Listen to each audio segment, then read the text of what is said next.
Hello everyone, this is Sunil Jangra, your physics educator. Welcome back to the channel. तो कैसे आप सब? आई होप सभी अच्छे होंगे, अच्छे से पढ़ रहे होंगे। तो बेटा जी, अब विक्ट्री सीरीज के अंदर बारी है एटम के वन शॉट की। एक सिंगल वीडियो के अंदर पूरे का पूरा चैप्टर इन डिटेल में आप लोगों को करवाने वाला हूँ। बढ़िया तरीके से करेंगे, मज़ा आ जाएगा, इस बात की गारंटी है। ठीक है, आगे बढ़ने से पहले एक चीज़ मैं आप लोगों को बता दूं बेटा, चीट नोट्स मैंने आप लोगों के लिए अपलोड कर दिए हैं एंड उसकी पीडीएफ जो आप लोगों को टेलीग्राम चैनल पे मिल जाएगी। ठीक है, कहाँ पे मिलेगी? टेलीग्राम चैनल पे मिल जाएगी, वहाँ पे भेजे हुए हैं, तो वहाँ से आप लोग डाउनलोड कर सकते हैं। ठीक है, क्या है, डिटेल्ड नोट्स थे वो, बट उनकी डेंसिटी को कम मतलब ज़्यादा करके एक पेज में मतलब 4-4 पेज लगा दिए गए हैं, बढ़िया वाले मतलब बना दिए गए हैं। वो सिर्फ 8 पेज के अंदर आप लोगों को पूरी फिजिक्स मिल रही है वहाँ पे। मतलब एक फील आती है जब तुम्हें पता होता है कि भाई 8 पेज करने हैं सिर्फ और फिजिक्स हो जाएगी, मतलब पढ़ने का मन भी करता है। ठीक है, तो उन नोट्स को देख लेना, उनका लिंक भी आप लोगों को डिस्क्रिप्शन बॉक्स में मिल जाएगा उस वीडियो के लिए। ठीक है, तो शुरुआत करते हैं एटम की। और टेलीग्राम चैनल है, इसको ज्वाइन कर लेना, सुनील जांगड़ा सर के नाम से, लिंक डिस्क्रिप्शन बॉक्स में मिल जाएगा। एंड इंस्टाग्राम पर आप मेरे साथ जुड़ सकते हैं, सुनील जांगड़ा 26 के नाम से आईडी है। अगर आपको कोई भी प्रॉब्लम है, पर्सनल मैसेज कर सकते हो आप लोग, मतलब फिजिक्स के रिगार्डिंग अगर कुछ भी पूछना है तो आप वहाँ पे मुझसे कनेक्ट हो सकते हो। फॉलो कर लोगे तो मुझे भी अच्छा लगेगा। ठीक है, चलिए शुरू करते हैं आज के इस वन शॉट को एंड मज़ा आ जाएगा। हाँ, ये जरूर बोलूँगा बेटा, आप लोगों के लिए दिन रात मेहनत करी जा रही है, तो आप भी मेरे साथ मेहनत करो एंड 35 नंबर को पक्के कर लो। ये जो फिजिक्स है ना, इसको फोड़ के आना है। ठीक है, इससे फूटना नहीं है, इसको फोड़ के आना है, समझे? चलो, एंड शेयर जरूर कर देना यार चैनल को, इतनी मेहनत तुम्हारे लिए की जा रही है तो शेयर करो कम से कम। ठीक है, चलो। तो बेटा एटम चैप्टर है हमारा और चैप्टर नंबर 12 है। अब 2 चैप्टर रहते हैं, वन शॉट उनके कल ही अपलोड हो जाएंगे, मतलब कल तक पूरे वन शॉट आ जाएंगे, सारे के सारे थ्योरी सारी की सारी पूरी हो जाएगी कल। ठीक है, तो सबसे पहले हम इसके अंदर क्या पढ़ेंगे? थॉमसन मॉडल ऑफ एटम पढ़ेंगे। आपने एक वाटरमेलन देखा होगा, एक नहीं मतलब बहुत बार खाया भी होगा, देखा भी होगा। ठीक है, उसमें क्या होता है कि एक पोर्शन होता है रेड वाला जिसको हम खाते हैं, और बीच में क्या होते हैं? बीज होते हैं जिनको हम सीड्स बोलते हैं। ठीक है, बहुत सारे बीज होते हैं उसके अंदर। ठीक है, तो जो फर्स्ट मॉडल था किसका? एटम का, वो किसने दिया था बेटा? जे थॉमसन जी ने दिया था। और कब दिया था? ये 1898 में दिया था। कब दिया था? 1898 के अंदर उन्होंने दिया था ये। अगर हम बात करें इस मॉडल की, अकॉर्डिंग टू दिस मॉडल क्या कुछ था इस मॉडल के अंदर? The positive charge of the atom is uniformly distributed throughout the volume of the atom and negatively charge electron are embedded in it like seeds in watermelon. Watermelon जैसे तरबूज बोलते हैं उसको शायद, जो रेड वाला होता है ना, तो उसमें जो रेड वाला पार्ट है वो क्या था? एक तरह से पॉजिटिव चार्ज की तरह था, और जो सीड है वो इलेक्ट्रॉन की तरह थे। मतलब वैसा स्ट्रक्चर इन्होंने बताया था जे थॉमसन जी ने। कब? 1898 के अंदर, मतलब तब इन्होंने ये बात बोल दी थी। ओके, और इस मॉडल का जो दूसरा नाम बोला गया, हाँ जी, इस मॉडल का जो दूसरा नाम बोला गया वो क्या था? This model was called plum pudding model of the atom. इस मॉडल को क्या बोला गया? Plum pudding model of the atom बोला गया। ठीक है, the mutual repulsion between the electron are balance by their attraction with the positively charged matter. मतलब जो, अब ये देखो, जो पॉजिटिव चार्ज है और जो नेगेटिव चार्ज है वो एक दूसरे को अट्रैक्ट कर रहे थे, जिससे क्या हो रहा था? जो पॉजिटिव पॉजिटिव और इलेक्ट्रॉन मतलब नेगेटिव नेगेटिव के बीच में रिपल्शन होना था वो बैलेंस हो रहा था। ठीक है, इन्होंने ये चीज़ वहाँ पे बताई थी। ठीक है, तो इन्होंने बोला इस तरीके से जो एटम है एज ए होल वो कैसा होता है? स्टेबल होता है एंड न्यूट्रल होता है। न्यूट्रल का मतलब समझते हो? न्यूट्रल का मतलब क्या होता है? न्यूट्रल का मतलब होता है कि नंबर ऑफ पॉजिटिव जो होगा वो किसके इक्वल होगा? नंबर ऑफ नेगेटिव के इक्वल होगा। इसका मतलब ये होगा। ठीक है, बट ये वही बात है ना, जब थ्योरी आती हैं और टाइम बीतता चला जाता है तो उनकी स्टडी होती रहती है। तो ये मॉडल भी फेल था, मतलब तो इस मॉडल की जो फेलियर थी उसके बारे में देख लेते हैं। फेलियर क्या था इस मॉडल का? Failure of Thompson model. क्या फेलियर था? सुनना ध्यान से सभी बच्चे, सुनना भाई ध्यान से। देखो, Thompson model was failed in explaining the alpha particle scattering experiment proposed by Rutherford and later performed by Hans Geiger and Ernest Master।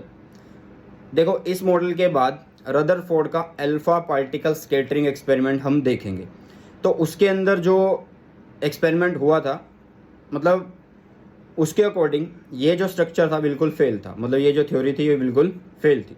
मतलब इस स्ट्रक्चर की जो मतलब इस थ्योरी से वो वाला एक्सपेरिमेंट फुलफिल नहीं हो रहा था, तो ये सबसे बड़ा फेलियर था। ठीक है, तो भाई ये हमारा बेसिक है जिसको हमने पढ़ लेना है। बहुत आसान सा चैप्टर है ये, ज़्यादा मुश्किल चैप्टर नहीं है। पहले बोल दिया कि मॉडर्न फिजिक्स के अंदर बिल्कुल थ्योरी भरी पड़ी है, मज़ा आ जाएगा तुम्हें मॉडर्न फिजिक्स करते हुए। ठीक है, चलो आई होप कि ये पहले वाला जो पोर्शन है ये अच्छे से तुम्हें समझ में आ गया होगा।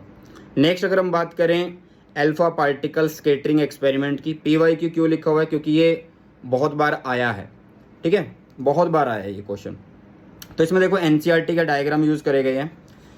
सबसे पहले क्या बात थी बेटा, at the suggestion of the Rutherford in 1911 Geiger and Marsden perform alpha particle scattering experiment.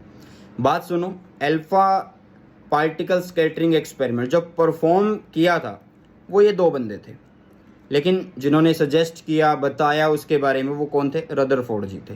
ठीक है, तो इसलिए नाम इनका चलता है, रदरफोर्ड जी का चलता है नाम। ठीक है, समझ में आ रही हैं चीज़ें या नहीं आ रही है, मुझे ये बताओ सबसे पहले, फटाफट से बता दीजिए, फटाफट से बता दीजिए। क्लियर है ना? चल अब सुनो ध्यान से, सबसे बढ़िया चीज़ यहाँ पे क्या किया गया, मैं ध्यान से मतलब बढ़िया तरीके से तुम्हें समझाता हूँ। यहाँ पे एक गोल्ड फॉइल हमने ली, ये देखो ये क्या है, एक गोल्ड फॉइल है, और यहाँ पे हमने एक सोर्स ऑफ अल्फा पार्टिकल लिया। अल्फा पार्टिकल स्कैटरिंग एक्सपेरिमेंट है, तो इसका मतलब अल्फा पार्टिकल को स्कैटर कराया गया। ठीक है, तो ये सोर्स ऑफ अल्फा पार्टिकल है, और ये सोर्स क्या हो सकता है, लेड। ठीक है, क्या हो सकता है बेटा, ये लेड, सॉरी लेड। ओके, समझ में आ रहा है? चलिए, तो यहाँ से क्या होगा, अल्फा पार्टिकल जाएंगे, बीच में हम क्या लगाएंगे, कॉलीमीटर लगाएंगे, जिससे क्या होगा, एक बीम बन जाएगा इन अल्फा पार्टिकल का, और ये इस गोल्ड फॉइल के ऊपर फॉल करेंगे। जैसे ही फॉल करेंगे तो कुछ पार्टिकल, मतलब मोस्ट ऑफ द पार्टिकल जो होंगे वो सीधे निकल जाएंगे, कुछ थोड़े एंगल पे चले जाएंगे, ऑब्ट्यूज, एक्यूट, इन एंगल पे, और कुछ बिल्कुल 180 डिग्री पे आ जाएंगे। ठीक है, इसको पूरा डिटेल में समझते हैं अभी। अब सुनो ध्यान से, तो इस डायग्राम में देखो, ये सोर्स ऑफ अल्फा पार्टिकल है जो कि लेड होगा। ठीक है, लेड कैविटी हम बोल सकते हैं, इसको क्या बोल सकते हैं, लेड कैविटी बोल सकते हैं। उसके बाद हमने यहाँ पे लेड ब्रिक्स लगा रखे हैं जो कि एज ए कॉलीमीटर का काम करेंगी, और यहाँ से बीम ऑफ अल्फा पार्टिकल चला जाएगा, मतलब यहाँ से जो पार्टिकल निकलेंगे उनसे जो बीम बन रहा है, रैंडम मोशन बन रहा था, वो इधर की तरफ चलता जाएगा। ठीक है, मतलब एक लाइन में बन जाएगा। उसके बाद हमने यहाँ पे गोल्ड फॉइल लगा रखी है। गोल्ड फॉइल का मतलब सोने की एक पतरी लगा रखी है, जिसकी जो थिकनेस है वो कम से कम कितनी होती है बेटा, देखो 10⁻⁻8 कितनी होती है, ये 10⁻⁻8 मीटर है। 10⁻⁻8 मीटर, बहुत ज़्यादा पतला होता है। ठीक है, चलो उसके बाद हमने यहाँ पे एक स्क्रीन लगाई हुई है, और इस स्क्रीन के ऊपर ZNS की कोटिंग है, मतलब ये ZNS स्क्रीन बोली जाती है, जिंक सल्फाइड स्क्रीन बोली जाती है। ऐसा क्यों है, क्योंकि यहाँ से जो अल्फा पार्टिकल जाएंगे, और वो जब हमें देखो, मान लो कोई चीज़ स्कैटर हो रही है, ठीक है, वो हमें कैसे पता लगेगी, या तो वो एक फिजिकल चीज़ है जो बिल्कुल, जैसे किसी को अगर थप्पड़ लगा तो उसको फील होगा ना, भाई मेरे मुंह पे थप्पड़ लगा इसने मार दिया। तो मान लो स्क्रीन के ऊपर है और यहाँ से कोई लाइट चल रही है, तो उसको हम हाथ लगा के फील थोड़ा करेंगे, स्क्रीन का पैटर्न, मतलब स्क्रीन के ऊपर पैटर्न देखेंगे ना। तो स्क्रीन होती है, स्क्रीन है ZNS जिसकी कोटिंग हुई होती है, और इस पर लगा होता है एक माइक्रोस्कोप डिटेक्टर, मतलब जिससे हम डिटेक्ट करते हैं। मतलब यहाँ से जब पार्टिकल जाएंगे तो यहाँ पे क्या दिखेगा, यहाँ पे हमें एक तरह से आप बोल सकते हैं जैसे लाइट दिखेगी, मतलब ग्लो दिखेगा, स्पार्क्स दिखेंगी हमें इस स्क्रीन के ऊपर। समझे चीज़ों को? अभी डायग्राम हमने समझा है, ज़्यादा कुछ हमने नहीं समझा, सिर्फ डायग्राम समझे। क्लियर? चलो अब सुनो यहाँ पे हुआ क्या। They directed a beam of 5.5 mega electron volt. ये सब चीज़ें याद रखनी है बेटा, कितने मेगा इलेक्ट्रॉन वोल्ट का इन्होंने बीम को यूज़ किया। 5.5 मेगा इलेक्ट्रॉन वोल्ट के बीम को इन्होंने यूज़ किया, ठीक है, जो कि अल्फा पार्टिकल था। और एमिट किससे हुआ, इन्होंने ये बिस्मिथ ले रखा है, ठीक है। वैसे लेड जो होता है वो भी एक क्या होता है, रेडियो एक्टिव एलिमेंट होता है, मतलब वहाँ से अल्फा पार्टिकल निकल रहे होते हैं, ठीक है। Radioactive source at a thin metal foil made of gold. ये सिंपल है, मैंने बता दिया तुम्हें। अब इन्होंने बोला the beam was allowed to fall on a thin gold foil जिसकी थिकनेस 2.1 इंटू 10⁻⁷ मीटर है। ये ऑर्डर बताया था मैंने, ठीक है। Alpha particle emitted by radioactive source were collimated, मतलब उसको पहले बता दिया कि बीम की फॉर्म में बन जाते हैं। और अब क्या होगा, जैसे ये इससे टकराते हैं तो कुछ पार्टिकल स्कैटर्ड हो जाते हैं और उन स्कैटर्ड पार्टिकल को इस डिटेक्टर के द्वारा डिटेक्ट कर लिया जाता है, जो कि यहाँ पे हमने बोल दिया है, ठीक है। चलिए अब आगे देखते हैं। अब आगे क्या है, distribution of the number of scattered by flashes, मतलब इसके ऊपर हमें फ्लैशेस दिख रही होंगी, लाइट की फ्लैशेस, और produced by A striking alpha particle on the zinc sulphides, ये तो हमने बोल ही लिया, मतलब वहाँ पे हम पूरा डिस्ट्रीब्यूशन देख रहे होंगे, ये बात ये बोलना चाह रहा है। क्लियर है इतनी चीज़ें या नहीं भाई? सिंपल है भाई। क्या इधर से अल्फा पार्टिकल आ रहे हैं, गोल्ड फॉइल पे लग रहे हैं, अब वहाँ से पार्टिकल स्कैटर हो रहे हैं, अलग अलग एंगल पे जा रहे हैं, सीधे जा रहे हैं, मोस्ट ऑफ द जो पार्टिकल वो सीधे भी जा रहे हैं, कुछ वापस आ रहे हैं, बहुत कम वापस आ रहे हैं। तो जो सीधे जा रहे हैं, कुछ एंगल पे जा रहे हैं, तो किसी न किसी स्क्रीन के ऊपर दिखेंगे ना, तो वो फ्लैशेस की फॉर्म में नंबर ऑफ फ्लैशेस दिखते हैं हमें, वो चीज़ इन्होंने बोल दी है। अच्छा, अब अल्फा पार्टिकल क्या होता है, जो बार बार हम पढ़ रहे हैं, अल्फा पार्टिकल क्या होता है? अल्फा पार्टिकल जो होते हैं बेटा, वो अल्फा रेज होती हैं, या फिर हमें क्या बोलते हैं, अल्फा रेडिएशन बोलते हैं, ठीक है। ये किससे बनी होती हैं? 2 प्रोटॉन एंड 2 न्यूट्रॉन से बनी होती है।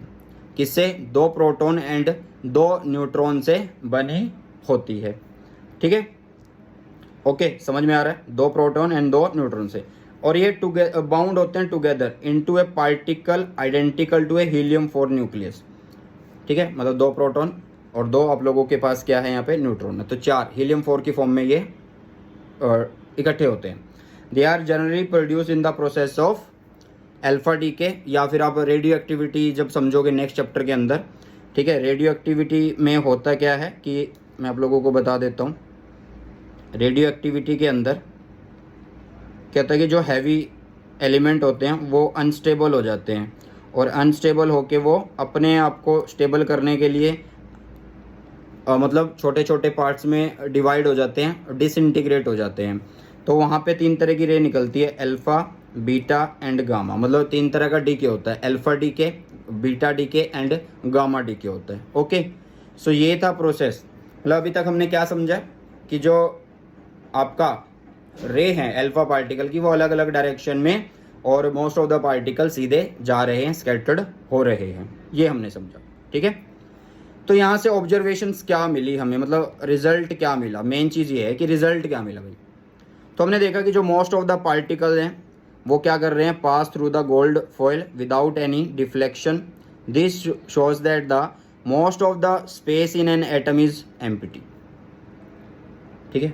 मतलब इन्होंने देखा कि ज़्यादा से ज़्यादा, मतलब 100 में से 80 पार्टिकल जो है बिल्कुल सीधे चले गए। तो इससे पता लगा कि जो बीच का पार्ट होता है एटम का, वो खाली होता है। तो इन्होंने ये बात पहले से बोल दी।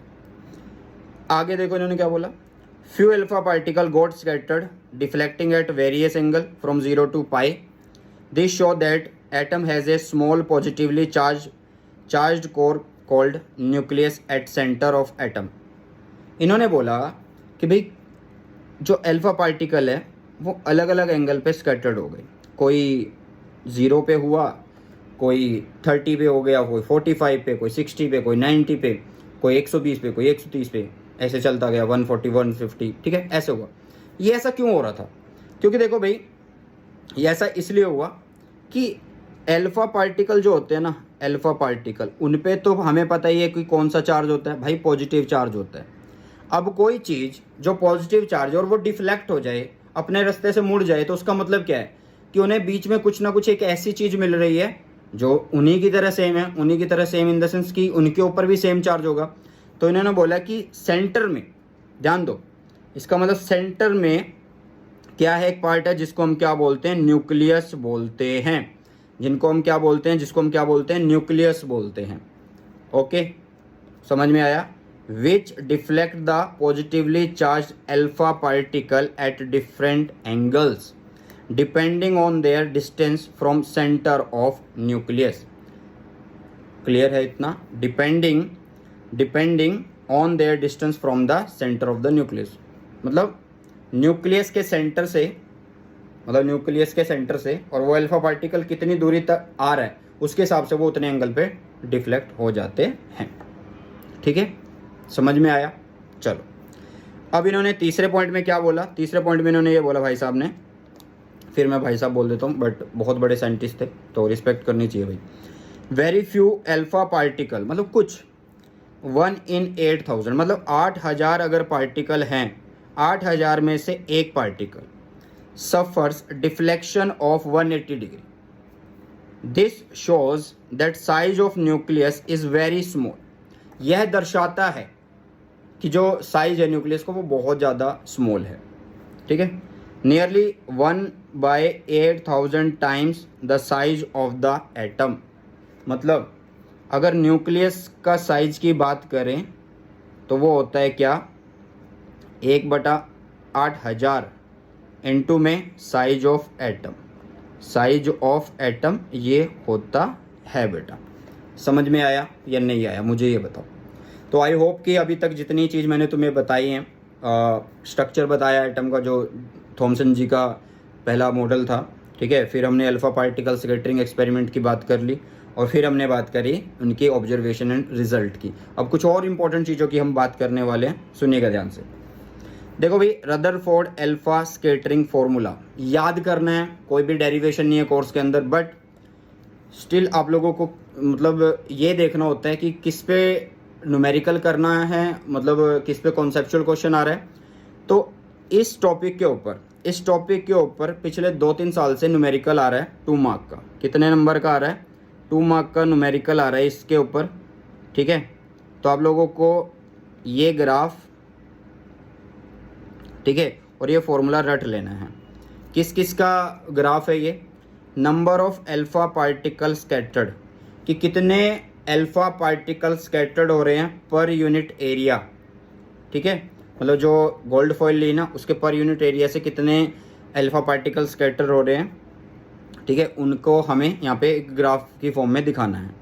तो यहाँ पे हम ले रहे हैं एंगल को, और यहाँ पे ले रहे हैं नंबर्स, यहाँ पे ले रहे हैं नंबर्स को, यहाँ पे एंगल को और यहाँ पे नंबर्स को। तो आपको कैसा ग्राफ बनाना है? एक ऐसा ग्राफ बनाना है। ओके, फॉर्मूला कैसे लिखना है? फॉर्मूला लिखना बेटा n थीटा, मतलब n जो नंबर हैं, और थीटा मतलब जिसके रिस्पेक्ट में हम बना रहे हैं, एंगल के रिस्पेक्ट में बना रहे हैं। So it is 1/sin raise to power 4 है, मतलब एक टेट्रा है, और ये θ/2 है। इस तरीके से आप लोगों को करना है। अच्छा, 2 टॉपिक बहुत ज़्यादा इंपॉर्टेंट हैं जिनको बच्चे छोड़ देते हैं, एंड मैंने स्पेशली लिख रखा, देखो PYQ में ये आए हुए हैं। ठीक है, वो है इम्पैक्ट पैरामीटर और दूसरा है डिस्टेंस ऑफ क्लोजेस्ट अप्रोच। एक है इम्पैक्ट पैरामीटर और डिस्टेंस ऑफ क्लोजेस्ट अप्रोच। चलो, तो इम्पैक्ट पैरामीटर क्या होता है, डिस्टेंस ऑफ क्लोजेस्ट अप्रोच क्या है, इसको एक बार देख लेते हैं। मज़ा आ जाएगा, आप लोगों को अच्छा लगेगा पढ़ के कि हाँ भाई बहुत कुछ सर ने हमें समझा दिया डिटेल में। 1 शॉट के अंदर इतनी बड़ी बड़ी चीज़ें मैं तुम्हें करवा रहा हूँ। सुनो, देखो भाई, इम्पैक्ट पैरामीटर जिसको हम B से शो करते हैं, होता क्या है?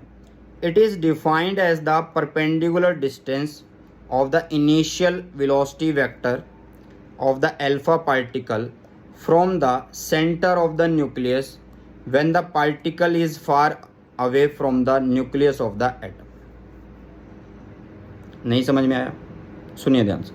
इन्होंने बोला है ये परपेंडिकुलर डिस्टेंस है किस किस के बीच में? हमारा जो इनिशियल वेलोसिटी वेक्टर है वो, ठीक है, initial velocity vector of the alpha particle from the centre of the nucleus when the particle is far away from the nucleus of the atom. तो भाई मान लो ये रहा, कौन है ये, यहाँ से इधर चला गया, तो भाई ये परपेंडिकुलर डिस्टेंस ये वाला, ये कहलाता है क्या? ये कहलाएगा हमारे पास क्या? Impact parameter. Impact parameter. तो इसका फॉर्मूला भी जो है बेटा जी, आपको डेरिवेशन नहीं याद करनी, तो आप लोग लिखेंगे यहाँ पे नो डेरिवेशन। यहाँ क्या है? नो डेरिवेशन है। क्या है? No derivation. आई होप समझ में आया होगा, सब कुछ क्लियर है।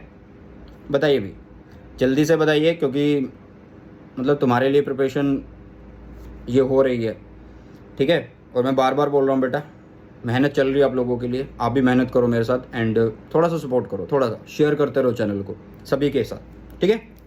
नेक्स्ट देखिए, नेक्स्ट है distance of closest approach. Distance of closest approach क्या होता है, सुनना ध्यान से। At a certain distance r naught from the nucleus the alpha particle stops for a moment and then begin to retrace its path. The r naught is called the distance of closest approach. ठीक है, सुनना ध्यान से। इसका diagram, हाँ ये रहा, इसका डायग्राम ये रहा बेटा, सुनना ध्यान से। बेटा ये होता क्या है मैं वो बता देता हूँ। ये जैसे कि आप लोगों के पास न्यूक्लियस है, ये क्या है, न्यूक्लियस। अब न्यूक्लियस पे कौन सा चार्ज है, पॉजिटिव चार्ज है। ठीक है, तो यहाँ से क्या हो रहा है, अल्फा पार्टिकल आ रहा है, यहाँ से कौन आ रहा है, अल्फा पार्टिकल आ रहा है। अब जब अल्फा पार्टिकल आया तो वो क्या करता है, देखता है भाई सामने तो पॉजिटिव रखा है, तो वो पास सुनो, ये क्या है, न्यूक्लियस, यहाँ पे क्या है, अल्फा पार्टिकल आ रहा है, अल्फा पार्टिकल आया और ये एक छोटे से डिस्टेंस या जितना डिस्टेंस होगा वो आर नोट बोल रहे हैं हम या आर बोल रहे हैं, एक डिस्टेंस पे आके वापस हो जाता है।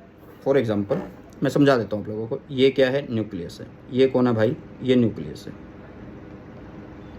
ठीक है, अब न्यूक्लियस पे क्या चार्ज है, न्यूक्लियस पे क्या चार्ज है, पॉजिटिव चार्ज है। ये क्या है, पॉजिटिव, न्यूक्लियस पे पॉजिटिव चार्ज है। अब यहाँ से अल्फा पार्टिकल आया, यहाँ से क्या आया, अल्फा पार्टिकल आया। अब ये अल्फा पार्टिकल आगे पहुँच रहा है, लेकिन अल्फा पार्टिकल के ऊपर पॉजिटिव चार्ज है, तो ये अल्फा पार्टिकल देखेंगे भाई सामने और न्यूक्लियस रखा, न्यूक्लियस पे भी पॉजिटिव चार्ज है, तो ये यहाँ से कुछ डिस्टेंस पे वापस हो जाता है। तो यहाँ से न्यूक्लियस के सेंटर से लेके यहाँ तक जो डिस्टेंस बना, इसी को ही हम बोलते हैं डिस्टेंस ऑफ क्लोजेस्ट अप्रोच, इसी को बोलते हैं distance of closest approach. I hope समझ में आ गया होगा, इतना मुश्किल नहीं है ये। ठीक है, चलो अब इसका जो फॉर्मूला है वो देख लीजिए, 2z, z क्या होता है यहाँ पे, एटॉमिक नंबर होता है यहाँ पे। ठीक है, E is 1.6 into 10 raised to power minus 19 coulomb, 4 pi epsilon naught is the absolute permittivity and K is the kinetic energy। यहाँ पे जो K है वो क्या है, काइनेटिक एनर्जी है। हाँ जी, जो K है यहाँ पे वो क्या है, काइनेटिक एनर्जी है। K is the kinetic energy. Okay, और देखिएगा, at the distance of closest approach whole kinetic energy of the alpha particle is converted into potential energy. क्योंकि देखो ये भाई साहब जब यहाँ से आ रहे थे तो काइनेटिक था, फिर रुक जाते हैं ना, तो इसका मतलब इस टाइम पे kinetic energy is equal to potential energy. Kinetic energy जो है वो किसके इक्वल हो जाएगी, पोटेंशियल एनर्जी के इक्वल हो जाएगी। ये चीज़, ये कॉन्सेप्ट बहुत ज़्यादा इंपॉर्टेंट है, इसको ध्यान में रखना आप लोगों ने। ठीक है, चलो तो सिंपल है भाई, जब ये दोनों बराबर हो रहे हैं तो इसका मतलब काइनेटिक एनर्जी को हम कैसे लिख सकते हैं, ऐसे लिख सकते हैं। अच्छा, पोटेंशियल एनर्जी कैसे लिखते हैं, फर्स्ट चैप्टर में पढ़ा होगा, Q1 Q2 4 pi epsilon not R। अब Q1 Q2 कौन है यहाँ पे, Q1 Q2 कौन है। अब हमें ये तो पता है कि जो अल्फा पार्टिकल है उस पर 2 टाइम्स चार्ज होता है, मतलब 2 चार्ज होता है, 2 का चार्ज, तो 2E लिख लिया। अब न्यूक्लियस पे पता नहीं है कितना चार्ज है, बट पॉजिटिव है तो इसलिए हमने ZE लिखा, एटॉमिक नंबर को साथ रख दिया। ठीक है, तो Q1 Q2 के हिसाब से ये 2ZE² हो गया। ठीक है, नीचे 4 पाई एप्सिलॉन नॉट और जितने डिस्टेंस से वो रुक रहा है उसको हमने बोल दिया क्या, उसको हमने बोल दिया R नॉट, तो ये नीचे R नॉट भी आ गया यहाँ पे। ठीक है, तो ये क्या है, पोटेंशियल एनर्जी। अब इन दोनों को इक्वेट कर दो भाई साहब, इसको और इसको इक्वेट कर दो। ये देखो ना, कर दिया इक्वेट। मुझे क्या चाहिए, R नॉट चाहिए, तो R नॉट की वैल्यू निकाल लूँगा मैं यहाँ से और वो आ जाएगा ये। आई होप समझ में आया होगा, क्लियर। ठीक है, चलो तो ये अभी तक हमने क्या किया है, Rutherford alpha particle scattering experiment को पढ़ा है। Rutherford alpha particle scattering experiment, alpha particle scattering experiment, इसको हमने पढ़ा है बेटा जी। ओके, समझ में आया या नहीं आया। ठीक है, चलो अब आगे बढ़ते हैं, ध्यान से सुनिएगा। आगे हम पढ़ेंगे इलेक्ट्रॉन ऑर्बिट को, या फिर आप बोल सकते हैं using Rutherford model of the atom find total energy of electron in hydrogen atom. मतलब तुमसे अगर ये टॉपिक आता है कि find total energy of electron in hydrogen atom, तो आप ये टॉपिक कर सकते हैं, PYQ में ये आया हुआ है, बहुत बार आया हुआ है। और या फिर आप बोल सकते हैं इलेक्ट्रॉन ऑर्बिट के नाम से। ठीक है, तो कैसे हम करें इसको देख लेते हैं अभी एक बार। ठीक है, अभी हम यहाँ पे क्या देख रहे हैं, N electron revolving in an orbit of hydrogen atom. मतलब देखो ये चीज़ तो क्लियर हो गई ना हमें कि भाई एटम जो है उसके सेंटर में कौन है, पॉजिटिव है, उसके सेंटर में कौन है, पॉजिटिव, जिसको हम क्या बोलते हैं, न्यूक्लियस बोलते हैं। बस इतना तो समझ में आ गया।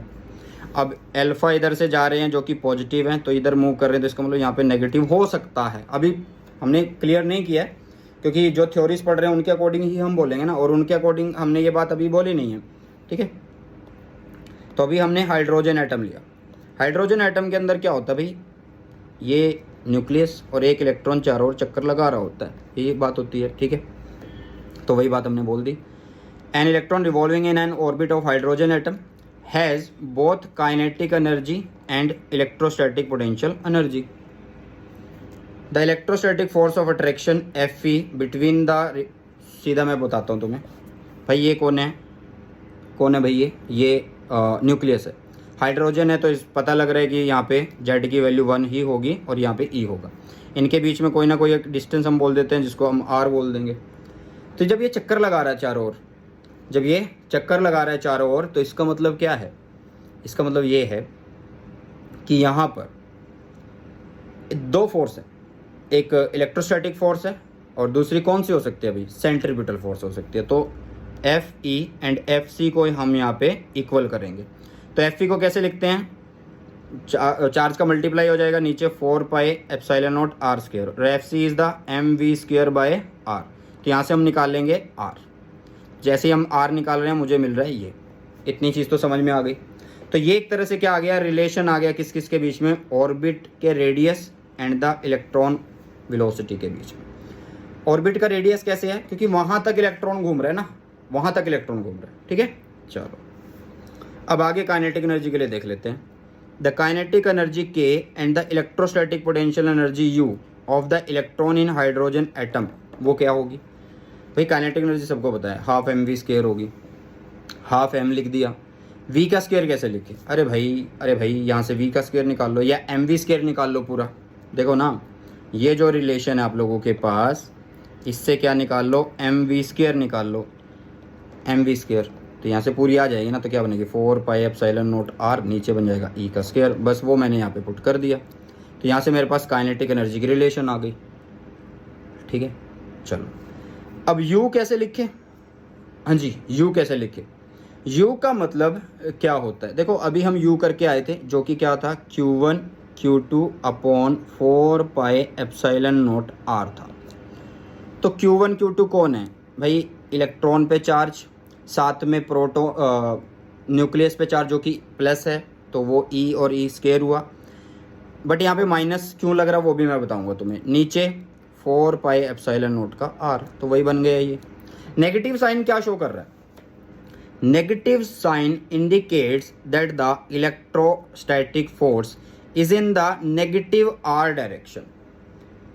मतलब जो R है ना उसके अपोजिट, मतलब एक तरह से जो इलेक्ट्रॉन है वो ऑर्बिट से बंधा हुआ है, एक तरह से जो इलेक्ट्रॉन है वो ऑर्बिट से बंधा हुआ है, ठीक है। Rutherford alpha particle scattering experiment से कई चीज़ें क्लियर हो रही हैं, समझ रहे हो ना चीज़ों को या नहीं समझ रहे हो भाई, ठीक है। चलो तो यहाँ पे देखो, ये आ गई आप लोगों के पास काइनेटिक एनर्जी, ये आ गई आप लोगों के पास U मतलब पोटेंशियल एनर्जी। मोस्ट इंपॉर्टेंट है बेटा जी, क्योंकि ये जब चीज़ें समझ लोगे तुम तो ज़्यादा अच्छे से और अच्छे से समझ में आएगा, क्योंकि आगे जब हम करने वाले हैं बोहर्स मॉडल को तो उसमें भी हेल्प मिलेगी, ठीक है। चलो अब देखो, टोटल एनर्जी अगर मुझे निकालनी है तो मैं दोनों को ऐड कर दूंगा। जैसे मैं दोनों को ऐड करता हूँ तो मुझे एक सोल्यूशन मिल जाता है ये। अब तुम्हारे पास ना एक चीज़ देखने योग्य है, क्या, देखो K जब हमने लिखा तो K की वैल्यू कितनी है, ई स्क्वायर अपॉन 4 नहीं है, 8 पाई एप्सिलॉन नॉट आर है, ठीक है। K की वैल्यू ही है, ओके।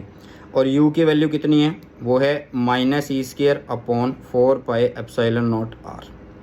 फिर है E की वैल्यू जो कि कितनी है, minus e square upon 8 pi epsilon naught r है। इतना समझ में आ गया होगा, आई होप, ठीक है। ये मैं तुम्हें क्यों बता रहा हूँ, ये मैं तुम्हें इसलिए बता रहा हूँ क्योंकि आगे हम इनका रिलेशन करेंगे, ठीक है। क्या करेंगे, रिलेशन करेंगे, जो कि मोस्ट इंपॉर्टेंट है। अब सुनो, ध्यान से सुनो, ध्यान से देखिएगा। The total energy of the electron is negative, this implies the fact that the electron is bound to the nucleus.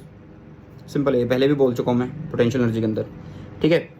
अब देखो, if E were positive an electron will not follow a closed orbit around the nucleus. अगर तुमसे कोई पूछने लग जाए कि अगर ई पॉजिटिव होता तो क्या होता, फिर वो भाई सर्कुलर पाथ नहीं बनाता, वो नेगेटिव है तो सर्कुलर पाथ बना रहा है। समझे या नहीं समझे? ठीक है, चलो। अच्छा, एक चीज़ देखो, क्या तुम्हें इसमें और इसमें कोई रिलेशन दिख रहा है? यस, दिख रहा है कि भाई के पॉजिटिव है और ई नेगेटिव में है, सेम है दोनों, है सेम है दोनों। तो इसका मतलब के जो है वो क्या है, नहीं ई लिखो, ई लिखो, वो ज़्यादा अच्छा रहेगा कि जो ई है वो क्या है, ई इज़ माइनस ऑफ के है। मतलब के जो दे रखा है उसके आगे नेगेटिव लगा देते तो ई बन जाता है। ठीक है, ये भी तुम्हारे लिए सही हो गया। ठीक है, अब अगर आप इसका और इसका रिलेशन देखो तो ये क्या है, तो आप लिखोगे कि जो u है वो क्या है, जो u है वो क्या है, इनके बीच का रिलेशन बनाओ। देखो u की वैल्यू है -e²/4πε0r और जो e है उसकी वैल्यू क्या है, यहाँ पे आएगा 2। तो सॉरी, यहाँ पे ना आप एक काम करो, इसको e लिखो, इसको e लिखो, ऐसे लिख सकते हैं ना। तो इतने पोर्शन को मैं क्या लिख देता हूँ, इतने पोर्शन को मैं u लिख देता हूँ। तो मतलब e is equal to u/2, मतलब u is 2 times of e, 2 times of e, ऐसे लिख दोगे। क्लियर? तो रिलेशन सारी आप लोगों को पहले से क्लियर कर दी हैं। अच्छा, अब बारी हुई भाई, वही बात है ना, थ्योरीज आती रहेंगी तो उनमें कमी भी होती रहेंगी, तो मतलब कुछ ना कुछ तो डाउट आते हैं ना मन में। तो लिमिटेशन आई यहाँ पे रदरफोर्ड एटॉमिक मॉडल के अंदर, वो क्या थी, इन्होंने स्टेबिलिटी ऑफ एटम के बारे में अच्छे से नहीं बताया और लाइन स्पेक्ट्रम के बारे में भी नहीं बताया। स्टेबिलिटी मतलब क्या, according to Maxwell electromagnetic wave theory, मतलब जो मैक्सवेल ने इलेक्ट्रोमैग्नेटिक वेव थ्योरी दी थी उसके अकॉर्डिंग जो इलेक्ट्रॉन होता है should emit energy in the form of electromagnetic wave during its orbital motion, कि जब वो ऑर्बिटल मोशन में होता है, चक्कर लगा रहा होता है, ऑर्बिटल मोशन में होता है और चक्कर लगा रहा होता है, तो उनको क्या करना होता है, सुनना ध्यान से, सुनना ध्यान से, should emit energy in the form of electromagnetic wave. Therefore, radius of orbit of electron will decrease gradually and ultimately it will falls in the nucleus. तो इसका मतलब तो फिर एटम वैनिश हो जाएगा भाई, जीरो हो जाएगा, ख़त्म हो जाएगा। तो ये भी एक तरह से स्टेबिलिटी के बारे में नहीं बता पाए। ठीक है, मतलब जब चक्कर लगा रहा होता है, चक्कर लगाते हुए क्या होगा कि रेडिएशन निकालेगा इन the form of electromagnetic wave. तो उससे क्या होगा, तो मतलब जितना ये न्यूक्लियस के पास जाता जाएगा तो उसके बाद तो ये क्या होगा कि न्यूक्लियस के अंदर ही चला जाएगा और एटम ख़त्म हो जाएगा, मतलब वैनिश हो जाएगा। ये तो कुछ बात बनी नहीं। तो स्टेबिलिटी के बारे में नहीं बता पाए। हाँ जी, स्टेबिलिटी के बारे में नहीं बता पाए। और दूसरा, Rutherford atomic model can not explain the atomic line spectrum. अब जब स्टेबिलिटी के बारे में नहीं बताया पाए तो स्पेक्ट्रम कैसे बताते, मतलब जो रेडिएशन निकल रही है उनका स्पेक्ट्रम कैसे बता पाते। ठीक है, तो इसलिए हमें ज़रूरत पड़ी किनकी, Bohr model of the hydrogen atom की। तो उसके बाद कौन आए, बोहर मॉडल आए हाइड्रोजन एटम को लेकर। ठीक है, तो इनके पोस्टुलेट से स्टार्ट करते हैं कि क्या बात इन्होंने रखी। This model also called planetary model of the atom. इस मॉडल को प्लानिटरी मॉडल भी बोला गया। ठीक है, इस मॉडल को प्लानिटरी मॉडल भी बोला गया। एक मिनट, थोड़ा सा कैमरे को आगे कर लेते हैं हम, थोड़ा सा, अब ठीक है, एक मिनट, क्योंकि मैं थोड़ा सा पीछे हो गया हूँ, बैक पेन होने लग गया, तो हमने सोचा थोड़ा सहारा ले लिया जाए। ठीक है, तो प्लानिटरी मोशन भी इसको बोला गया भाई, तो ये ध्यान में रखना, प्लानिटरी मॉडल बोला गया है इसको। ओके, तो इसमें बोला क्या गया, मतलब न्यूक्लियर कॉन्सेप्ट के हिसाब से अगर हम देखें तो ये बताई गई इसमें बात, एन एटम जो होता है कंसिस्ट होता है किसके, small and massive central core, जिसको न्यूक्लियस बोलते हैं। मतलब वही बात बोली जो पहले बोली गई थी कि जो सेंटर पार्ट होता है वो मैसिव स्मॉल होता है। ठीक है, अराउंड विच, जिसके चारों ओर क्या होते हैं, इलेक्ट्रॉन प्लानिटरी मोशन की तरह, जैसे सूरज के चारों ओर धरती चक्कर लगा रही है, सन के राउंड में अर्थ चक्कर लगा रहा है, वैसे the centripetal force required for their rotation, मतलब यहाँ पे सेंट्रीपिटल फोर्स जो होती है उनके रोटेशन में हेल्प कर रही होती है। और वो सेंट्रीपिटल फोर्स जो होती है वो कौन देता है, वो देता है भाई electrostatic attraction between the electron and the nucleus, between the electron and the nucleus, वो देता है हमें। ठीक है, आई होप पता लग गया होगा। ठीक है, हो गया। चलो, क्वांटम कंडीशन, अब ये क्या है? एक बात और बोली बोहर जी ने, देखिएगा, क्वांटम कंडीशन मतलब of all possible circular orbit are allowed by the classical theory. मतलब इन्होंने क्या बोला, मेन चीज़ पे चलते हैं, ये इंग्लिश को दूर हटाते हैं, हम साइंस वाले बच्चे हैं तो हमें कॉन्सेप्ट से लेना देना। Electron are permitted to circulate only in those orbit, मतलब सिर्फ उन्हीं ऑर्बिट में सर्कुलेट होंगे in which the angular momentum of an electron is an integral multiple of h/2π। मतलब इलेक्ट्रॉन सिर्फ उन्हीं ऑर्बिट में सर्कुलेट होंगे जिनकी मोमेंटम n इंटू में h/2π होगी। n is the integral multiple, integer बोल सकते हो आप, ठीक है, या मतलब n का अगर नाम देखा जाए तो ये it is principal quantum number. हाँ जी, ये क्या है? प्रिंसिपल क्वांटम नंबर्स है। n is what? n is principal quantum number. I hope समझ में आ गया होगा। ठीक है, तो एंगुलर मोमेंटम की अगर बात करें तो वो कैसे लिखा जाता है? L is equal to mv/r, और ये बोल दिया इन्होंने nh/2πr भी, 2π भी बोला है, इसके इक्वल होना चाहिए। तो मतलब इसको बोलते हैं बोहर्स क्वांटाइजेशन कंडीशन। इसको क्या बोलते हैं? बोहर की क्वांटाइजेशन कंडीशन बोलते हैं। बोहर की क्वांटाइजेशन कंडीशन बोलते हैं। आई होप समझ में आ गया होगा बेटा। ठीक है, चलो, तो ये हुई क्वांटम कंडीशन, साथ में इनका पोस्टुलेट हमने पढ़ा है, बाकी सेम ही होते हैं सबसे। ठीक है, अब ऑर्बिट के बारे में जब हमने बात कर ली है कि किस ऑर्बिट में मूव करेगा, मतलब उसमें मूव करेगा जिसकी मोमेंटम n इंटू h/2π होगी। ठीक है, अब देखो अब क्या है स्टेशनरी ऑर्बिट की अगर हम बात करें, while resolving in the permissible orbit, वैसे रिवॉल्विंग आना था यहाँ पे, an electron does not radiate energy, these non radiating orbit are called stationary orbit. मतलब जब इलेक्ट्रॉन ऑर्बिट में है और उसके अंदर कोई वो एनर्जी रेडिएट नहीं कर रहा, तो उस टाइम जो ऑर्बिट वो कहलाता है वो स्टेशनरी ऑर्बिट कहलाएगा। ठीक है, फ्रीक्वेंसी कंडीशन क्या है बेटा, ये भी सुन लो ध्यान से, क्योंकि ये कुछ टर्म्स है जो आप लोगों को एनसीईआरटी की लाइनों में मिलती है बीच बीच में जाके, तो आप लोगों को एनसीईआरटी पढ़ने की जरूरत नहीं है इस टाइम पे, क्योंकि भाई मतलब एक्सपेरिमेंट करो बट इतनी लेट मत करो, वो ज़्यादा अच्छा रहेगा कि तुम्हें एक्सपेरिमेंट करोगे तो फिर फ़ायदा नहीं होगा इससे। ठीक है, ज़्यादा एक्सपेरिमेंट भी नहीं करने चाहिए। चलो, फ्रीक्वेंसी कंडीशन क्या है? फ्रीक्वेंसी कंडीशन है एन एटम कैन एमिट, मतलब एमिट कर सकता है, और absorb radiation in the form of discrete energy photons. मतलब इन्होंने क्या बोला कि एक एटम जो है वो एमिट कर सकता है और एब्जॉर्ब भी कर सकता है, किसको? रेडिएशन को, इन the form of discrete energy. Discrete energy अभी पिछले वन शॉट में पढ़ के आए थे। डिस्क्रीट एनर्जी जो होती है, हाँ जी, जो डिस्क्रीट एनर्जी होती है वो क्या होता है? वो फोटोन होता है। Discrete energy is photon. ठीक है, only when an electron jumps from a higher to a lower orbit और from a lower to a higher orbit. सुनो ध्यान से, यहाँ पे तुम थोड़ा सा कंफ्यूज हो जाओगे। क्यों हो जाओगे? देखो, इन्होंने पहले बोला एमिट। एमिट कब करेगा? एमिट तब करेगा जब वो हायर से लोअर जा रहा होगा, हाई टू लो। ठीक है, और उसके बाद क्या है? लोअर टू हायर, मतलब यहाँ पे क्या है? लोअर, और यहाँ पे क्या है? हायर। तो लोअर से हायर क्या होगा? कब करेगा ये? मतलब इस टाइम पे क्या कर रहा होगा? ये एब्जॉर्ब कर रहा होगा। क्या होगा? एब्जॉर्ब कर लेगा। मतलब जब इलेक्ट्रॉन लोअर से हायर एनर्जी लेवल पे जाता है तो वो एनर्जी एब्जॉर्ब करेगा। मतलब अमीर होने के लिए उसे पैसा चाहिए ना, तो मतलब एक तरह से एब्जॉर्ब कर रहा वो, समझ में आई।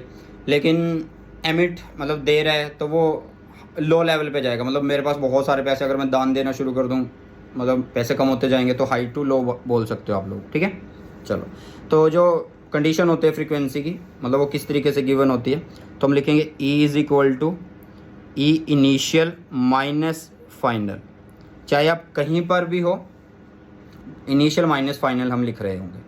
ठीक है, तो यहाँ पे हमने लिखा E इज़ व्हाट? क्योंकि ई जो एनर्जी है वो किसकी है, डिस्क्रीट फॉर्म में होती है, तो वो फोटोन होता है और फोटोन की एनर्जी एच फ्रीक्वेंसी होती है। तो एच फ्रीक्वेंसी से हमने लिखा, ई आई माइनस ई एफ हो गया, तो यहाँ से फ्रीक्वेंसी आप लोग निकाल सकते हैं। ठीक है, चलिए, तो बता दिया गया है कि जो फ्रीक्वेंसी म्यू है वो फ्रीक्वेंसी है किसकी, radiation emitted, E I E F R the energy associated with the stationery orbit, मतलब जिस ऑर्बिट की हम बात कर रहे हैं। अच्छा, यहाँ पे ये भी फ़र्क है कि जो ई आई है इनिशियल है, मतलब उसकी जो एनर्जी है, या प्रिंसिपल क्वांटम नंबर अगर हम बोल लें, तो वो जो एन आई है इनिशियल का जो एन है वो बड़ा होता है किससे, एन एफ से। ये चीज़ का ध्यान रखना है, कंडीशन में कंफ्यूज नहीं होना है। मतलब यहाँ पे जो प्रिंसिपल क्वांटम नंबर है इसका ज़्यादा होगा, मान लो ये 3 है तो ये 2 होगा, ऐसे हो सकता है, 1 भी हो सकता है ये दूसरे वाला एफ वाला। ठीक है, चलो अब बारी आई किसकी, अब बारी है भाई Bohr's theory of hydrogen atom, PYQ में ज़रूर मिलती है। और इसमें आप लोगों को क्या क्या चीज़ें निकालनी होती हैं, इसमें आप लोगों को एक तो निकालना होता है क्या, रेडियस, हाँ जी, क्या निकालना होता है, रेडियस निकालना होता है आप लोगों को, वेलोसिटी, ठीक है, और एनर्जी, ये सब चीज़ें निकालनी होती है। तो एक बार डिस्कस कर लेते हैं, आसान है, पहले भी हमने कर ली है ये, क्योंकि इलेक्ट्रॉन ऑर्बिट के अंदर करी थी हमने। ठीक है, चलो, तो यहाँ पे देखिएगा Bohr theory of hydrogen atom की अगर हम बात करें, तो रेडियस ऑफ अगर nth ऑर्बिट हमने निकालना है, तो इसमें वही है कि हम हाइड्रोजन एटम लेंगे जिसमें एक चार्ज अंदर है न्यूक्लियस पे और एक चार्ज बाहर है जो कि नेगेटिव है, इलेक्ट्रॉन है, चारों ओर चक्कर लगा रहा है। वो कितने डिस्टेंस से, सेंटर से लेके, न्यूक्लियस के सेंटर से लेके आउटर तक r डिस्टेंस पे चारों ओर चक्कर लगा रहा है। चक्कर जब लगा रहा होता है कि वहाँ पे कौन कौन सी फोर्स इक्वल होंगी, इलेक्ट्रोस्टैटिक फोर्स और सेंट्रीपिटल फोर्स, तो वो दोनों फोर्स हमने पहले ही लिख दी हैं भाई। सेंट्रीपिटल फोर्स mv²/r लिख सकते हैं, v स्पीड से वो घूम रहा है, वेलोसिटी से, और साथ में हमने लिख दिया यहाँ पे क्या, यहाँ पे हमने लिख दिया इलेक्ट्रोस्टैटिक फोर्स, जो कि क्या है, E × E, मतलब 2 चार्ज, एक पॉजिटिव एक नेगेटिव। ठीक है, तो E²/4πε0r² लिख दिया।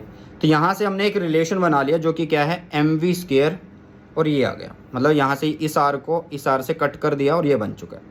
ठीक है, अब हमें बोहर क्वांटाइजेशन की कंडीशन पता है, यस, तो बोहर ने बोला था कि mvr जो होगा वो NH/2π के बराबर होगा।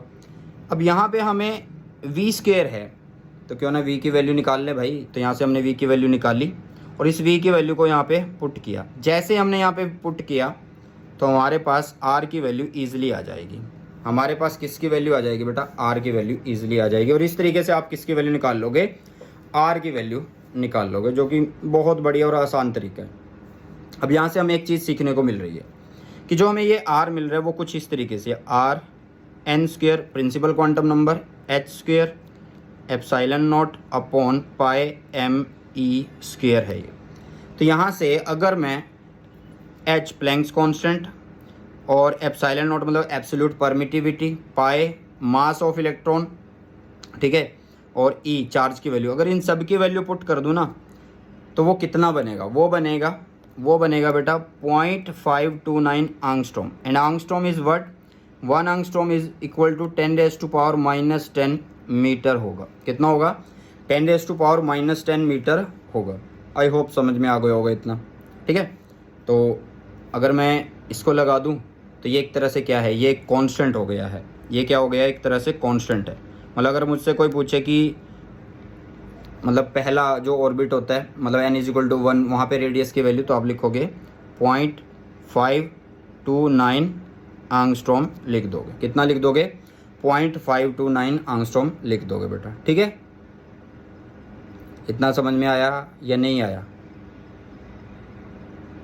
चलो अब देखो, अगर मैं कांस्टेंट को हटा दूं तो इससे पता लग रहा है कि जो r है वो डायरेक्टली प्रोपोर्शनल है प्रिंसिपल क्वांटम नंबर के। यहाँ से क्वेश्चन बनेंगे कि जो r होता है वो डायरेक्टली प्रोपोर्शनल होता है प्रिंसिपल क्वांटम नंबर के। बस यहाँ से क्वेश्चन जरूर बनेगा।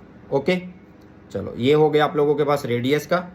अब बारी हुई किसकी भाई, अगर हम बात करें मतलब हाइड्रोजन एटम के बारे में तो हमने बात कर ली। अगर हम अदर एटम्स के बारे में बात करें, जैसे कि अदर स्पीशीज़ के बारे में बात करें, हीलियम हो गया, लिथियम हो गया, इस तरीके से, तो उन केस में हम क्या करेंगे। अब उन केस में हमें न्यूक्लियस का चार्ज मान लो नहीं पता, तो न्यूक्लियस का जो चार्ज है उसको किससे रिप्लेस कर देंगे, उसको भाई ZE से रिप्लेस कर देंगे।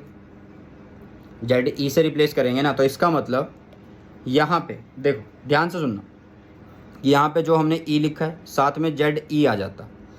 अगर मैं यहाँ से आर निकालूंगा तो ये जेड नीचे जाएगा ना, तो बस समझ जाओ कि जेड यहाँ पे कहाँ आएगा, नीचे आएगा। तो बस तो जेड नीचे और यहाँ पे भी नीचे।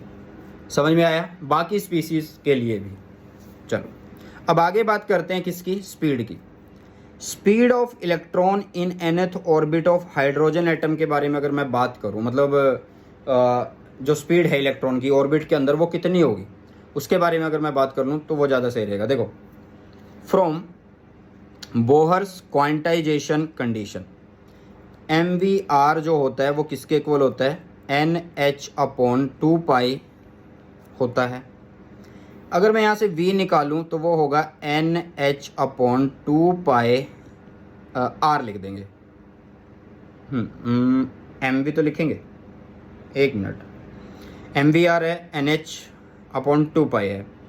अगर मैं यहाँ से V निकालूंगा तो 2πR और साथ में हम लिखेंगे भाई MV लिखेंगे, MV लिखेंगे यहाँ पे। ये थोड़ी सी मिस्टेक हो सकती है नोट्स के अंदर, ओके। हाँ, ये थोड़ी सी मिस्टेक हो सकती है नोट्स के अंदर, यहाँ पे भी M लिखेंगे फिर, ठीक है। चलो अब क्या होगा, अब भाई सुनना ध्यान से। अब R जो है यहाँ पे ये वाला R हम निकाल के आ चुके हैं। कहाँ पे था भाई, अगर हाइड्रोजन के लिए लिखना है तो इस वाले R को यूज़ कर लेंगे, अगर सबके लिए लिखना है तो इस वाले R को यूज़ कर लेंगे। मतलब हाइड्रोजन के अलावा भी अगर बाकियों को यूज़ करना है तो हमने यहाँ पे R की वैल्यू को पुट कर दिया और जो बचा उसको यहाँ पे पुट कर दिया। समझ में आया, यस और नो? तो E²/2 n is the principal quantum number, H is the Planck's constant and epsilon naught is the absolute permittivity है। इतना आई होप समझ में आ रहा होगा। अब मैं थोड़ा सा चेंज करना चाह रहा हूँ इसको, जैसे मतलब मुझे R पता लग गया ना कि R is directly proportional to n², तो कुछ ऐसा ही मुझे इसके अंदर भी रिलेशन मिल जाए। तो जो V है जो कि E²/2H एप्सिलॉन नॉट है, इसमें मैं क्या करना चाह रहा हूँ, इसमें मैं ऊपर भी C मल्टीप्लाई कर देता हूँ, नीचे भी C मल्टीप्लाई कर देता हूँ। तो ये रहा C और ये रहा वो C, और इसमें से ये जो n है प्रिंसिपल क्वांटम नंबर, इसको अलग लिख लेता हूँ। यहाँ पे ये अलग लिख लिया, ठीक है। तो भाई यहाँ पे एक चीज़ देखना, जब मैं इनकी वैल्यूज़ को पुट कर लेता हूँ, इन सब की वैल्यूज़ को, क्योंकि E एक वैल्यू पुट हो सकती है 1.6 × 10⁻⁻19, 2 है वो एक वैल्यू है, H प्लैंक्स कांस्टेंट है 6.62 × 10⁻34 जूल सेकेंड, और C 3 × 10⁸8 मीटर पर second. Epsilon naught is what, क्या होता है ये 1.85 कुछ फॉर्म में होता है ना, 8.85 कुछ ऐसा होता है। वैल्यूज़ मैं इतनी याद नहीं रखता हूँ, साफ बात बोल रहा हूँ मैं, ठीक है। तो ये कितनी आएगी, ये आएगी, मतलब ये कैलकुलेशन के बाद कितनी होने वाली है, 1/137 होने वाली है, और जो बाकी बच गया वो C/n। तो ये एक रिलेशन बन गया। क्यों बन गया, क्योंकि 1/37 वो क्या है, एक कांस्टेंट है। 1/37 जो वो क्या है, एक कांस्टेंट है। तो इस कांस्टेंट को अगर हटाते हैं तो ये डायरेक्टली हो जाता है, मतलब प्रोपोर्शनल में आ जाता है, वो हमने बना लिया, ठीक है। चलो तो इसको हम ऐसे भी लिख सकते हैं, रुको, प्रोपोर्शनल मत लिखो, ये प्रोपोर्शनल मत लिखो, इसको आप इसको नाम दो, ये अल्फ़ा है। कितना नाम है, ये अल्फ़ा नाम है, ऐसे बोल दो, ठीक है, क्लियर। चलो तो ये बात हो गई आप लोगों के पास किसकी, V की। मतलब V को आप लिख सकते हो 1/37 × C/n करके आप लोग लिख सकते हो, C/n करके लिख सकते हो। तो एक PYQ देखने को मिला आप लोगों को, using Bohr atomic model derive the expression, मतलब डायरेक्ट एक्सप्रेशन 20 में। मतलब ये 20 का मतलब ये नहीं है कि जो कोविड वाला था, नहीं, ये 19-20 था, ऐसे, ठीक है। तो आंसर जो है वो नोट्स में ही है, जो अभी करवा ही दिया तुम्हें सारे का सारा, ठीक है। चलो अब आगे आती है एनर्जी। एनर्जी वही है जैसे हमने पहले करी थी भाई। काइनेटिक एनर्जी जो होती है किसकी, इलेक्ट्रॉन की, जो रिवॉल्व हो रहा है चारों ओर, क्योंकि हाइड्रोजन के बारे में बात कर रहे हैं तो बीच में कौन है, न्यूक्लियस, साइडों में कौन है भाई, साइड में इलेक्ट्रॉन है जो कि चक्कर लगा रहा है चारों ओर, ठीक है। तो उसकी काइनेटिक एनर्जी लिख सकते हैं ऐसे, mv², हाफ mv²। अच्छा v² हम निकाल के आ चुके हैं भाई, v² हम निकाल के आ चुके हैं, कहाँ से, ये रहा v, ये रहा v, यहाँ से हम v की वैल्यू को लिख लेंगे, ये रहा v, ये पूरा, ठीक है, समझ में आ रहा है। चलो तो जैसे हमने v की वैल्यू को लिखा यहाँ पे, हमारे पास ये आ गया। या या फिर आप और सिंपल कर सकते हो, V को आप यहाँ से उठा लीजिए। कहाँ से उठाना है? यहाँ से उठा लीजिए। V is NH upon 2πmr। कितना? NH अपॉन 2πmr भी आप लोग लिख सकते हैं। ठीक है। अब ये जो m है यहाँ पे पहले से वो, और ये वाला m कट जाएगा, तो इसलिए रिलेशन बचा आप लोगों के पास ये, मतलब काइनेटिक एनर्जी की बात हो गई। u तो सिंपल है भाई, E इंटू ई अपॉन 4πε0, और जितना डिस्टेंस होता वो हम लिख रहे होंगे। सो ये हो गया आप लोगों के पास u। अगर टोटल की बात करो एनर्जी की, तो k प्लस u होगा, और k कितना है? k आ गया E² अपॉन 4πε0 2r, तो ये लिख दिया, और ये आ गई u। ये माइनस की होनी चाहिए, माइनस की क्यों होनी चाहिए वो मैंने तुम्हें अभी पिछले रदरफोर्ड वाले में जो इलेक्ट्रॉन ऑर्बिट किया था वो उसमें बता दिया था। ठीक है। चलो अब देखो, जैसे मैं इनको सॉल्व करता हूँ तो आप एलसीएम लो। एलसीएम क्या बनने वाला है भाई? एक आप लोगों के पास कितना है? 2 फॉर्म में, और एक आपको 4 फॉर्म में, मतलब टोटल देखा जाए तो 8πε0r कुछ इस तरीके से एलसीएम बनने वाला है। ठीक है। तो आप जब इसको सॉल्व करोगे तो आपके पास ये आएगा। क्लियर? तो यहाँ पे भी वही रिलेशन है। देखो E और U सेम है बिल्कुल, लेकिन फ़र्क क्या है कि यहाँ पे 2r है, मतलब जो U है वो 2 टाइम्स ऑफ E है, मतलब जो U है वो 2 टाइम्स ऑफ E है, और ये बराबर है। बट फ़र्क क्या है कि K, मतलब जो E है वो माइनस ऑफ K है, जो E है वो माइनस ऑफ K है, आप ऐसे बोल सकते हो। क्लियर हुआ?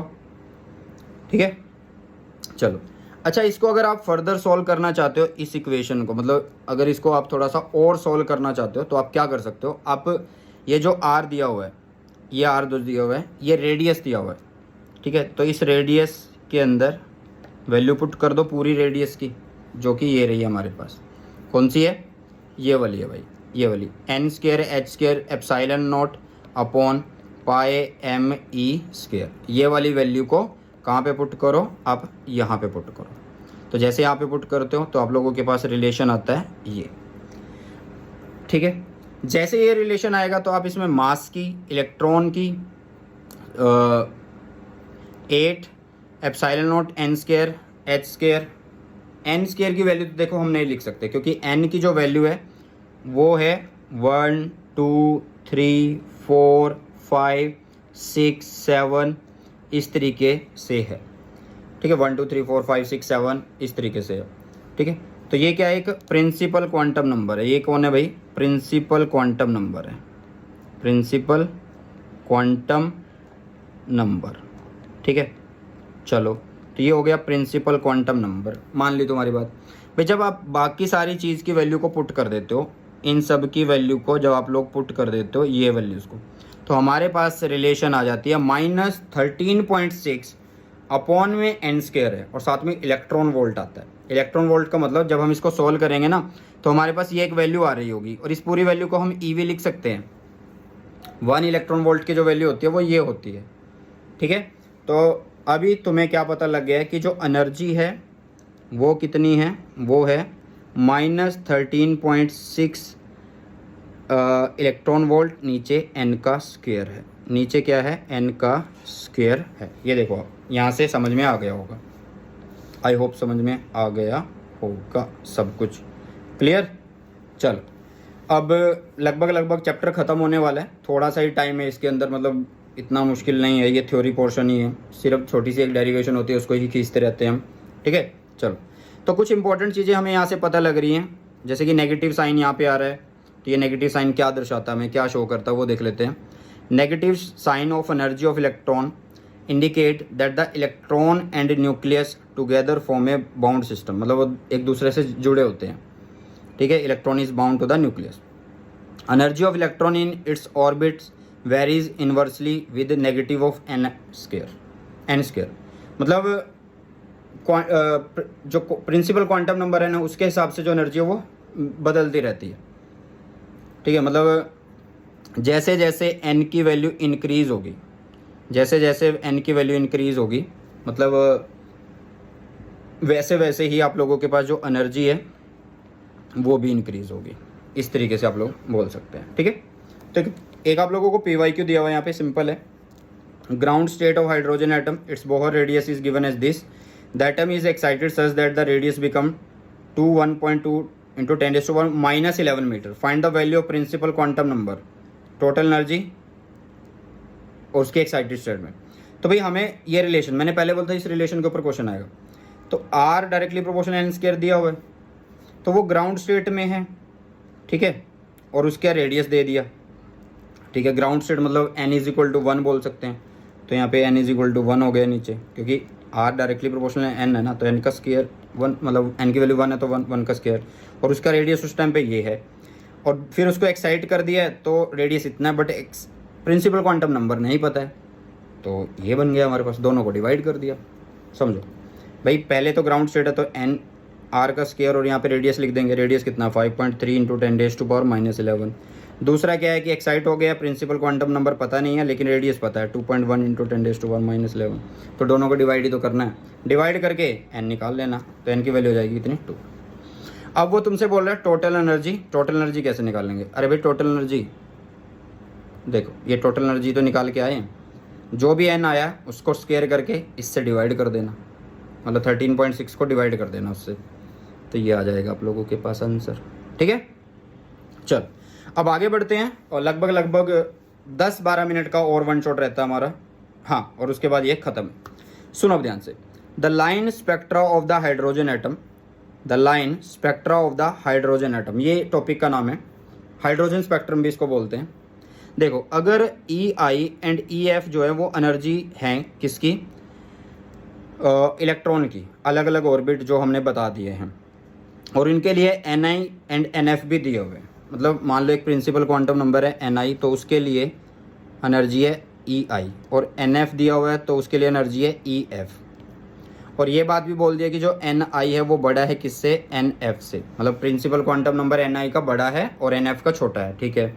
Then on jumping off electron from orbit n i to n f, मतलब हायर से लोअर, तो एनर्जी एमिट होगी किसकी फॉर्म में, फोटोन की फॉर्म में. मैंने बताया था तुम्हें इसी थ्योरी के अंदर, इसी वन शॉट के अंदर बताया. ठीक है. The difference of energy associated with these orbit is emitted as a photon of frequency this, whose energy is, ऐसे ये गिवन होती है. ये आप लोगों ने पहले भी समझा, मैं बता देता हूँ कहाँ पे समझा तुमने. ऐसे तुम्हें पता ही नहीं लगेगा कि कहाँ पे समझा दिया सर ने. ये देखो यहाँ पे समझाया था. ठीक है, चलो. हाँ, अब देखो, जो E है उसको हम H फ्रीक्वेंसी से लिख सकते हैं. अगर इनिशियल है तो उसको कैसे लिखेंगे भाई, एनर्जी. ये देखो, फाइनल जो रिजल्ट था एनर्जी का वो ये था, लेकिन उससे पहले तो एनर्जी ये थी ना, उससे पहले तो एनर्जी ये थी. तो इसको यूज कर लेते हैं एक बार, इसको यूज कर लेते हैं. क्यों? क्योंकि ये हेल्प करेगा हमें. इस रिजल्ट को यूज़ करते हैं.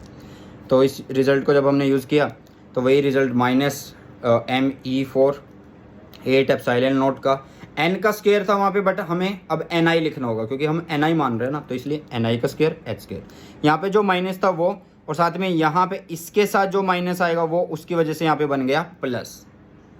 भाई देखो ना, यहाँ पे माइनस है, यहाँ पे क्या है, कहाँ गया, अरे अरे अरे अरे अरे एक मिनट रुक जाओ, मैं आप लोगों को दिखा देता हूँ. यहाँ पे कहाँ पे, ये माइनस है ना, देखो ये माइनस है. अगर ये माइनस है और वो भी माइनस है तो प्लस हो गया ना, तो इसलिए यहाँ पे आ गया प्लस. चलो, तो ये हो गया भाई प्लस. तो प्लस होने के बाद अब हम क्या कर रहे हैं, चीज़ों को कॉमन ले रहे हैं. तो ME4 8 एप्सिलॉन नॉट का स्क्वायर H3, ये आगे सब कॉमन, अंदर रह गया 1/NF. NF आगे क्यों आ गया, अब इसलिए आगे आ चुका है क्योंकि जो ये प्लस बना है, इस वाले पोर्शन को हम लिख रहे हैं आगे, और इसको माइनस वाले को लिख रहे हैं इधर पीछे की तरफ. तो इसलिए ये प्लस हो गया और ये इधर माइनस वाला इधर आ गया. ठीक है, ओके. अब फ्रीक्वेंसी को क्या लिख सकते हैं, C/λ लिख सकते हैं. ओके, समझ में आ गया इतनी चीज़ें. अब हम क्या करें, अब हम ये करते हैं कि C को नीचे की तरफ भेज देते हैं. इस C को हमने नीचे भेज दिया, तो ये बन गया ME4 8 एप्सिलॉन नॉट का स्क्वायर CH3, ऐसे बन गया. और ये बन गया 1/NF का स्क्वायर -1/NI का स्क्वायर बन गया.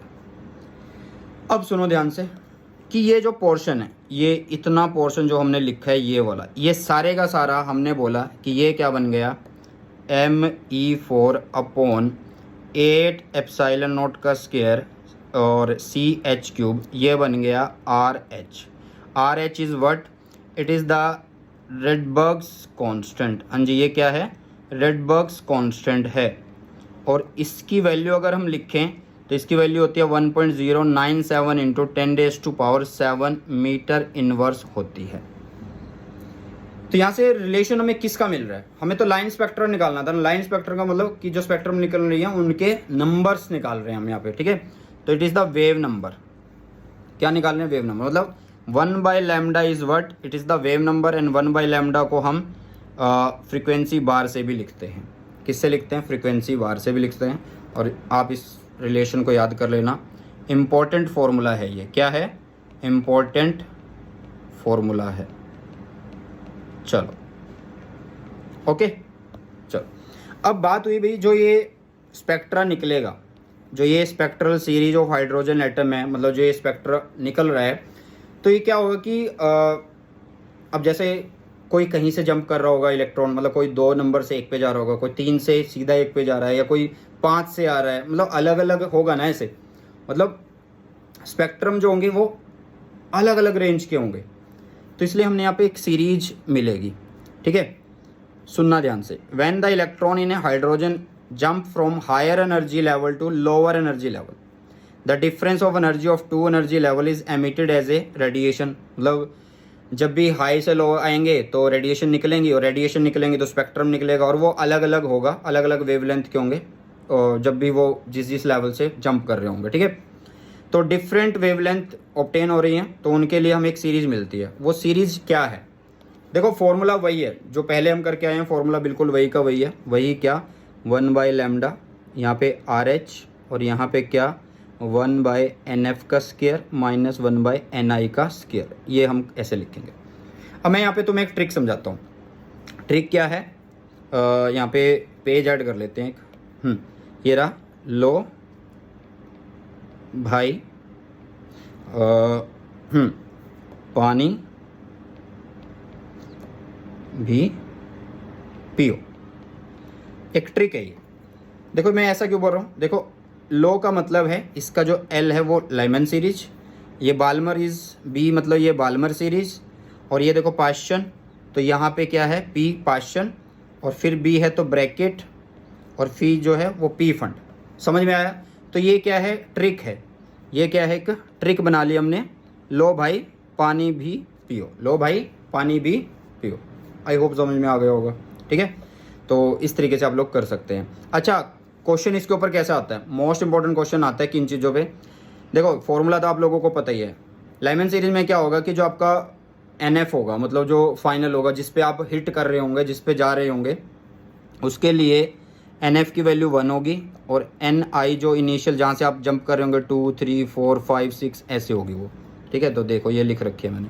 सिमिलरली नेक्स्ट के लिए NF 2 होगा, NI 3, 4, 5 होंगे, NF 3 होगा, ये 4, 5 होंगे, ये 4 होगा, और ये 5, 6 होंगे, और ये 5 से लेके 6, 7 इन्फिनिटी तक होंगे, ठीक है। अब यहाँ पे क्वेश्चन किस चीज़ पे आएगा? बेटे स्पेक्ट्रम पे तो क्वेश्चन आ जाएगा, लेकिन एक चीज़ और, किस पे क्वेश्चन बनेगा? इन पे, कि लाइमन सीरीज जो है वो किस रीजन में लाई करती है? तो तुमने बोलना भाई वो UV रीजन में लाई करती है। बाल्मर सीरीज जो है वो किस रीजन में लाई करती है? बाल्मर सीरीज, ये बाल्मर रीजन क्यों लिख दिया? बाल्मर रीजन ही होगा फिर इसका। और जो पाश्चन सीरीज है वो किस में लाई करती है? IR रीजन में। किसके? EM वेव के। ब्रैकेट सीरीज जो होती है वो IR region of EM wave, ठीक है। P Pfund series lies in IR region of EM wave. इस तरीके से अलग अलग रीजन जो होते हैं वो उन पे आप लोगों को करना है। वैसे यहाँ पे ये ऐसे आना था, शायद ये ब्लू ना बनना हो, मुझे थोड़ा सा डाउट है, ठीक है। इसके लिए अलग से तुम्हें मैं टेलीग्राम पे भेज दूंगा, ठीक है। और चीट नोट्स टेलीग्राम पे भेज दिए मैंने आज भी। समझ में आया? तो भाई इन पे क्वेश्चन बनेंगे जो ये मैंने अंडरलाइन करी हुई है। IR रीजन होता है, ठीक है, कि भाई ये IR रीजन होगा, ये भी IR रीजन होगा, ये भी IR रीजन होगा। इस तरीके से आप लोगों को याद कर लेनी है, ठीक है। चलो, तो ये वो स्पेक्ट्रम बना रखा है, जैसे कि ये क्या है? ये फाइनल है, और ये बाकी सारे सीरीज़ के हिसाब से इनिशियल बन रहे हैं। ये सारे इनिशियल बन रहे हैं। ये आप इसको सर्कुलर शेप में भी बना सकते हैं या सीधी शेप में भी बना सकते हैं, वो आपकी मर्जी है बेटा, ठीक है। तो ये एनर्जी लेवल डायग्राम है किसका? Spectral series of hydrogen atom का। ट्रांजिशन ऑफ इलेक्ट्रॉन को समझ लेते हैं। एमिशन स्पेक्ट्रम का मतलब क्या है? इसका मतलब है कि when electron jump from higher energy state to lower energy state it emit energy in the form of radiation which produce a spectrum called emission of spectrum. मतलब जब ऊपर से नीचे आ रहे हैं, मतलब हायर से लोअर है तो स्पेक्ट्रम रेडिएशन निकल रही है, तो उस टाइम जो रेडिएशन निकल रही है उसे बोलते हैं एमिशन ऑफ स्पेक्ट्रम। ठीक है, एमिशन ऑफ स्पेक्ट्रम या एमिशन स्पेक्ट्रम। एब्जॉर्प्शन स्पेक्ट्रम मतलब सिंपल है कि लोअर से हाई पे जाएंगे तो एब्जॉर्प्शन ही होगा। When an electron jump from lower energy state to higher state it absorb energy of the photon of certain frequencies of the white light pass through the hydrogen gas. मतलब इसमें क्या होगा? Resulting spectrum then produce consist of bright background with some dark lines to the frequency absorbed by the electron. This pattern of dark line is called absorption spectrum. नहीं समझ में आया? दोबारा समझो। सबसे पहली बात, एब्जॉर्प्शन स्पेक्ट्रम में क्या होगा? लो से हाई जाएंगे तो एब्जॉर्ब कर रहे होंगे।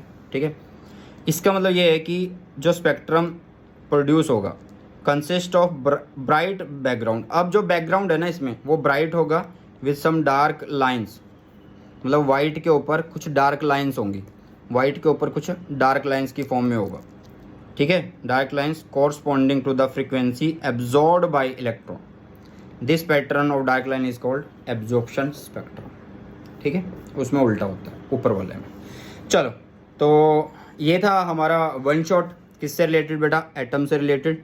तो आई होप ये आप लोगों को समझ में आया होगा। इसके लिए जो नोट्स हैं वो टेलीग्राम पे भी मिल जाएंगे और साथ में लिंक आप लोगों को डिस्क्रिप्शन बॉक्स में मिल जाएगा इनके नोट्स का। अच्छा, चीट नोट्स मैंने ऑलरेडी तुम्हें दे दिए हैं। ठीक है, चीट नोट्स जो हैं वो ऑलरेडी मैंने तुम्हें प्रोवाइड कर दिए हैं, तो उनको देख लेना। ठीक है, मैं बार बार बोल रहा हूँ कि आप लोगों के लिए मेहनत दिन रात की जा रही है, तो तुम मेरे साथ मेहनत करो और जितने भी वन शॉट मैं करवा रहा हूँ जल्दी जल्दी से उनके सिलेबस को देख के अपनी रिवीजन कर लो, क्योंकि फिर हम PYQ एंड NCERT क्वेश्चन भी करने वाले हैं। क्या करने वाले हैं? PYQ एंड NCERT क्वेश्चन भी करने वाले हैं। ठीक है, और किसी को अगर कोई भी डाउट है बेटा तो वो इंस्टाग्राम पर मेरे को फॉलो कर लो, सुनील जांगड़ा 26 के नाम से। ठीक है, तो वहाँ पे मुझे फॉलो करो और साथ में अगर कोई भी प्रॉब्लम आ रही है तो वहाँ पे आप पर्सनल मैसेज कर सकते हो। टेलीग्राम चैनल है, टेलीग्राम चैनल वो है सुनील जांगड़ा 26 के नाम से। नहीं, टेलीग्राम चैनल में 26 नहीं है, सुनील जांगड़ा सर है। ठीक है, तो पर्सनल मैसेज करना है तो इंस्टाग्राम पे जुड़ जाओ। अगर कंटेंट चाहिए, नोटिफिकेशन चाहिए यूट्यूब के सब कंटेंट के, तो यहाँ पे टेलीग्राम पे ज्वाइन हो जाओ सुनील जांगड़ा सर के नाम से।